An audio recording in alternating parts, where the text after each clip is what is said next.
আমার খাউজানি হয়েছে বুঝছেন। খাউজানি গেছিলাম আমার বেলায় ডাক্তার হালার কাছে। ডাক্তার সাহেবের কাছে গেছি। ডাক্তার সাহেব আমার মলম দিছে আর একটা কি জানি লেখা দিছে, একটা ইঞ্জেকশন লিখে দিছে।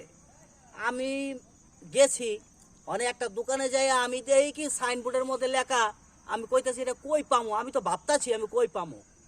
এখন দেখি লেখা আছে এখানে সকল প্রকারের ওষুধ পাওয়া যায়, লেখা আছে সুন্দর করে। তখন আমি ডাক্তার সাহেব যে কাগজ দিছে ওটা কি কয়, প্রেসক্রিপশন না কি কয়, আমি তো বুঝতে পারতাছি না। ওইটা নিয়ে দিছি। দেওয়ানোর পরে অনেক আপনি ওখানে খালি মাথা ঝুলাই। আমি কই মাথা ঝুলান কে, আমার ওষুধটা দেন। এটা আমার কাছে নাই কে। আমি কেমন কথা কইলেন আপনি, এটা কেমন কথা কইলেন? আপনি বলেছেন সকল প্রকার ওষুধ পাওয়া যায়, অনেক কইতেছেন ওষুধ পাওয়া যায় না। আমি তো এটা বুঝবার পারি নাই কে। আপনি বাইরে তেলে লেখছেন কি আমার এখানে সব প্রকার ওষুধ পাওয়া যায়, আর মাগার আমি আর কইতেছি এর ওষুধটা আপনার নাইকা। তাহলে লেখা দেন যে এই ওষুধ পাওয়া যায় আমার জায়গায়, এর বাইরে ওষুধ পাওয়া যায় না।